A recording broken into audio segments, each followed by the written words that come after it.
Jeremy Clarkson, 62, admitted hating Meghan Markle, 41, on a cellular level as well as making other jibes directed at the Duchess of Sussex in his now-deleted The Sun column. Jeremy was publicly condemned over his scathing barbs by a range of celebrities, including Carol Vorderman, John Bishop, and the former Top Gear star's own daughter Emily Clarkson. However, in an exclusive interview with Express.co.uk,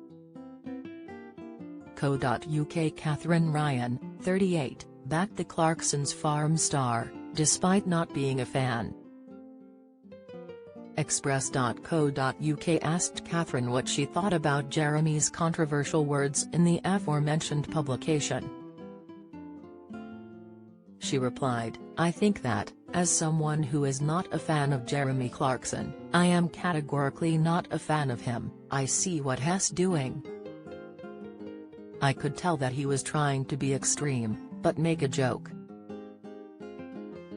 Yeah, it was funny. He was drawing from cultural examples. Even as someone who's not a fan of Jeremy Clarkson, objectively, I think he was trying to tell a joke, and I will always defend someone's right to tell a joke. Would I have told a joke like that about Meghan Markle, and made that comparison? Absolutely not." Katherine then admitted that it's weird to see certain older men so utterly obsessed with the royal. Rounding up her views on Jeremy, Katherine admitted, "When I read it, I just thought it was pretty pathetic. I like Meghan Markle, but I don't think that article was as mean-spirited as some people take it. This is the trouble when you take sections and black and white, especially when it's written down. In the right context, it might have come across a little bit softer, but this is why people who aren't comedians shouldn't try to be a comedian." Paul O'Grady was battered by grief after losing "Everybody I Know," Insight, Carol Vorderman and Piers Morgan lead tributes as Paul O'Grady dies. Comment: Prince Harry court appearance blasted by Piers Morgan. Opinion: Jeremy has since apologized for his disgraceful language, with The Sun also releasing an apology and removing the column. His lengthy statement read, "Usually, I read what I've written to someone else before filing, but I was home alone on that fateful day, and in a hurry. So when I'd finished, I just pressed send. And then, when the column appeared the next day, the landmine exploded. It was a slow rumble to start with and I ignored it. But then the rumble got louder. So I picked up a copy of The Sun to see what all the fuss was about. We've all been there, I guess. In that precise moment when we suddenly realize we've completely messed up. You are sweaty and cold at the same time. And your head pounds. And you feel sick. I couldn't believe what I was reading. Had I really said that? It was horrible." The Sun quickly apologized, and I tried to explain myself. But still, there were calls for me to be sacked and charged with a hate crime.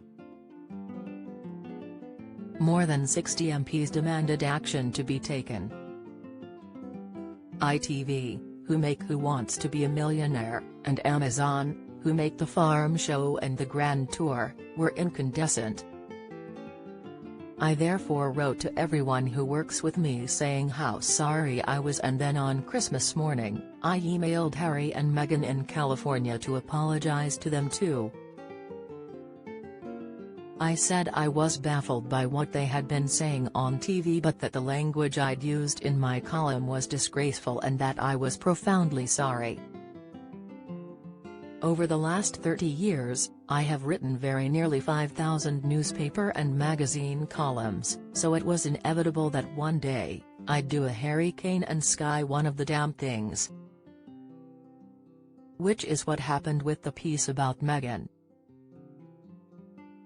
So can I move on now? Not sure. It's hard to be interesting and vigilant at the same time. You never hear peals of laughter coming from a health and safety seminar. But I promise you this, I will try. Who knows? Very soon now I shall be a grandfather, so in future, maybe I'll just write about that. Meghan's husband, Prince Harry, later accused Jeremy of writing articles in a bid to spread hate rhetoric, dangerous conspiracy theories and misogyny.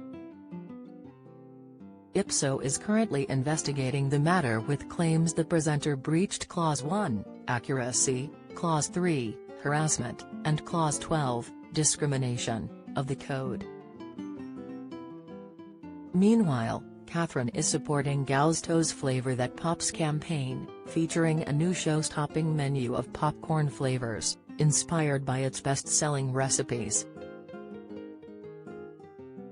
Speaking on the campaign, she said, "I love Gusteau, we have a really organic relationship because my husband and I have been getting the recipe boxes since like 2018 or 2019. And it's just delicious adventurous food that you cook at home, and not every recipe box is like that.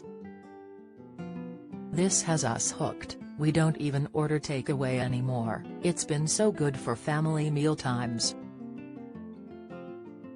It's a really good way to remind people about how many flavors there are at Gusteau. So I was excited to collaborate on some."